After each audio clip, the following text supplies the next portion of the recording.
I've noticed this VW bus on campus pretty much all year. I recently got a chance to photograph it and her owner.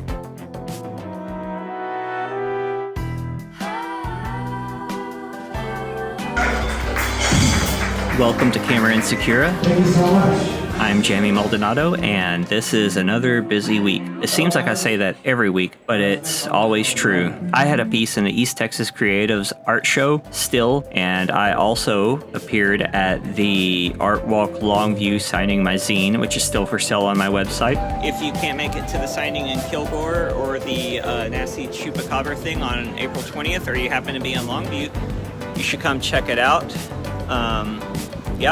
The Silver Grizzly, super nice, and are hosting my zine sales. So here we are at the bookstore and Coffee Cherry in Kilgore, where it's definitely raining a lot. Deleted. Message. 16. Deleted. Message. 17. Deleted. The day job continues, and I continue to dislike voicemail. Recording on the long and windy road of Kilgore, Texas. Long and windy, whatever. Here with Katie and her really cool, is it VW bus? Yes. So when did you get this? I got this May 25th of 2016. Cool. As you see, I'm photographing Katie and her awesome VW bus, and that's her boyfriend helping out holding the light stand, which is actually a huge help. Thanks.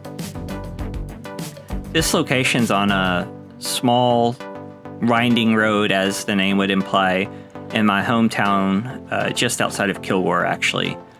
And it's an interesting road that unfortunately has gotten a little less interesting as it has developed over the years, but it's still a neat location with some great landscape. Working in this area, especially out here, makes me think of the importance of location in my work. And it's actually not the first time I've mentioned it, or this next thing in the video. And check out the card above for the other video I've done on location. The Cincinnati Art Museum announced recently that it acquired Nancy Rexroth's landmark photographic series, Iowa. If you've ever used a plastic toy camera such as a Holga or especially a Diana, you have Rexroth to thank for popularizing those gadgets. It was upon creating this body of work in the mid to late 1970s that she earned the attention of the photo gods at Aperture and many others, with a bleary-eyed and softly focused take on an emotional landscape of life in the Midwest. Though the photographs were largely made in Ohio, Rexroth has said that what she was photographing reminded her of her childhood in Iowa. The plastic lens and cheap construction of the Diana cameras, which unfortunately are no longer made the same way as they were then, removed the sharpness and control traditional photographic equipment could provide. This provided a filter, so to speak, for Rexroth to present the world as she felt it. To quote Mark Power's essay in the spectacular 2017 reprint of the landmark and collectible original edition of Iowa, Rexroth's images describe subjective feelings, not facts. They are autobiographical vignettes, not environments, social landscapes, or documents. I discovered this body of work while browsing the shelves of my graduate school. I was fortunate enough to get to pour over an original edition of this book, actually signed by Nancy, which is super cool. I fell in love with its melancholy grace and soft beauty. What she shot had hints of documentary and what you might call realism, but it teemed with the energy of emotions and memory. Rexroth's subversion of place's literal nature was instrumental in me understanding how important place is to my work, and how unimportant it might be that I somehow adhere to some set of rules that say a place must be literal and truthful, as if I might have to map it on Google Maps or something to provide pins to prove the veracity of my locations. If I take a picture in Indiana, it could be about East Texas. You should check out Nancy's book, Iowa, and it's a 2017 reprinting from UT Press. It's available on Amazon, UT Press, and many other places. And especially keep an eye on Cincinnati Art Museum's thing. And you can also donate money to sponsor images from that and to help complete the acquisition of her work by the museum. And a link I will supply in the description. Also, as a side note, Nancy Rexroth and I have connected briefly on Facebook, and she is super cool and very kind, and definitely has done a lot more than those pictures from the 70s. So she's definitely worth seeking out and just enjoying her work.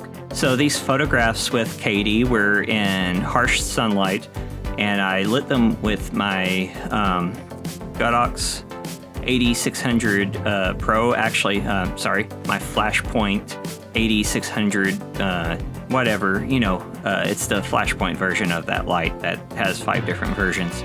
Anyway, I'm excited to say that the new trigger update, the version 2, I guess, the high-speed sync seems to actually have better power output than with the previous trigger. So I would say that it's worth it. I also shot it through the cheapo Fresnel head I got off of Amazon, I think, maybe eBay, and it seems to have matched the sun fairly well. And I've only gotten a couple of pictures of this, and they're only like about halfway edited, but I thought I'd share a couple of in-progress shots, and just so you get an idea of what I was doing. So I'm trying to get some mood and ambiance out of really harsh light, and it got a little better as we went, but I like it because you can't always shoot in warm golden hour, and it's not always best to. As you can see with these photos of Katie, it's pretty easy that even though we weren't quite at sunset, we made the photos look pretty warm. It doesn't take a lot from gels to tweaking in post and just knowing how to underexpose the background and bring out the warmth that's in the light that you don't quite see until maybe at sunset.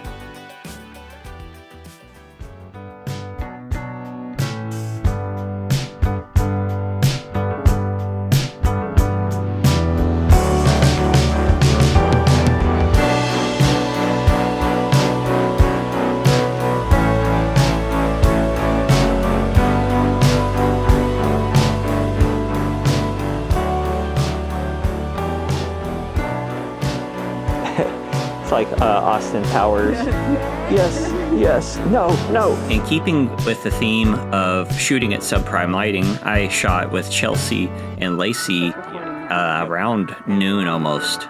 I think it was noon, actually. And that's pretty much known as the worst lighting ever. And we had some overcast helping us out, but I still combated it with high-speed sync with the Flashpoint again.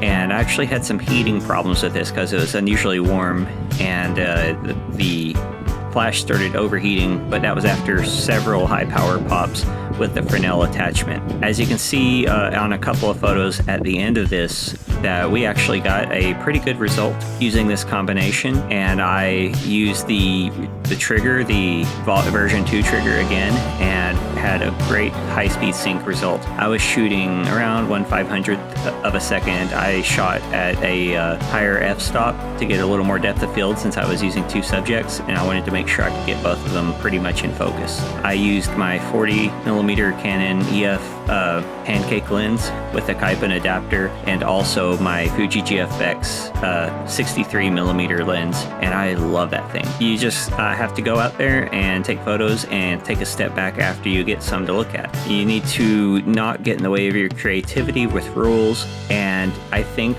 you'll notice a theme coming out, as I have already started seeing a theme coming out with these in relation to my other work. Well, that's it. This has been a super delayed video, but thank you for watching. Thank you for all my new subscribers, actually, and my old. If you would like to, click subscribe. Don't forget to like this video, click on notifications, spread the word. I'm getting close to 500 and I'm super excited, and I will see you next week. Thanks. Bye.